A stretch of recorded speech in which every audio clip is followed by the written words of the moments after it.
పాడేరులో వైఎస్ఆర్ క్రాంతిపదం ఉద్యోగులు సమ్మె చేపట్టారు. తమ డిమాండ్లను ప్రభుత్వం వెంటనే పరిష్కరించాలంటూ ఐటీడీఏ కార్యాలయం ఎదుట నిరవధిక దీక్షకు దిగారు. 23 ఏళ్లుగా రాష్ట్ర ప్రభుత్వాలు అమలు చేస్తున్న సంక్షేమ పథకాల నిర్వహణలో కీలక పాత్ర పోషిస్తున్నామని, తమ సమస్యలను మాత్రం ప్రభుత్వం పట్టించుకోవడం లేదని ఆవేదన వ్యక్తం చేశారు. ఈ సమ్మెలో వివిధ క్యాడర్లలో పనిచేస్తున్న వైఎస్ఆర్ వెలుగు సిబ్బంది మొత్తం భాగమయ్యారు. పేదరిక నిర్మూలన సంస్థను ప్రభుత్వ సంస్థగా పరిగణించి ఉద్యోగులకు గ్రాడ్యుటీ పెంపుదల చేయాలని వారు ప్రధానంగా డిమాండ్ చేశారు. అదేవిధంగా ఉద్యోగులకు ప్రభుత్వం ఇచ్చిన హామీ మేరకు కాంట్రాక్ట్ ఉద్యోగుల సర్వీస్ క్రమబద్ధీకరణ చేసి అర్హులకు ప్రమోషన్లు కల్పించాలని కోరుతున్నారు.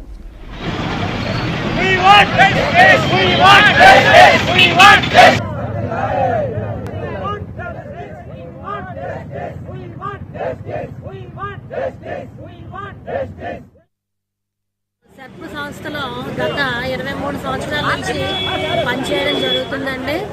ఇక్కడ మనకి ఏంటంటే ప్రతి కార్యక్రమంలో కూడా మనం పాల్గొనడం జరుగుతుంది. అంటే ప్రతి గవర్నమెంట్ సంబంధించిన ప్రతి డిపార్ట్మెంట్తో కూడా మాకు కన్వర్జెన్సీ అండి.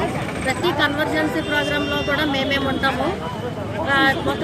మాకు పుట్టిన అంటే ఒక తల్లి గర్భంలో ఉన్న దగ్గర నుంచి కూడా మేము పనిచేస్తామండి. అలాగే వాళ్ళు చనిపోయేంత వరకు, అంటే వాళ్ళకి ఇన్సూరెన్స్ ఇచ్చేంత వరకు కూడా మేమే పనిచేస్తున్నాము. అంటే మా డిపార్ట్మెంట్ మొత్తం అన్ని సంస్థలతో కూడా కన్వర్జెన్సీగా పనిచేయడం జరుగుతుందంటే మేము మన నవరత్నాల్లో భాగంగా అంటే మన జగన్మోహన్ రెడ్డి గారు మనకు ఒక హామీ ఇచ్చారండి. మన గవర్నమెంట్లో మీకు కూడా ఒక గుర్తింపు తీసుకొస్తాము, మిమ్మల్ని కూడా ఒక గవర్నమెంట్ ఎంప్లాయీగా గుర్తిస్తాము, మీకు కూడా ఒక పర్మనెంట్ పాలసీ ఇస్తాము అని చెప్పడం జరిగిందండి. దాని గురించే ఈరోజు మేము అడుగుతున్నామండి. అంతకన్నా మేము ఎక్కువగా కూడా ఏం అడగలేదు. ఆయన కార్యక్రమాలు చేపట్టిన ప్రతి కార్యక్రమం కూడా మా ద్వారానే మేము చేయడం జరుగుతుందండి. ఒక ఆసరా కార్యక్రమం జరిగిందంటే దానికి మేము కూడా కృషి చేయడం జరుగుతుందండి. ఒక ఇన్సూరెన్స్ కార్యక్రమం పెట్టారంటే దానికి మేము చేయడం జరుగుతుందండి.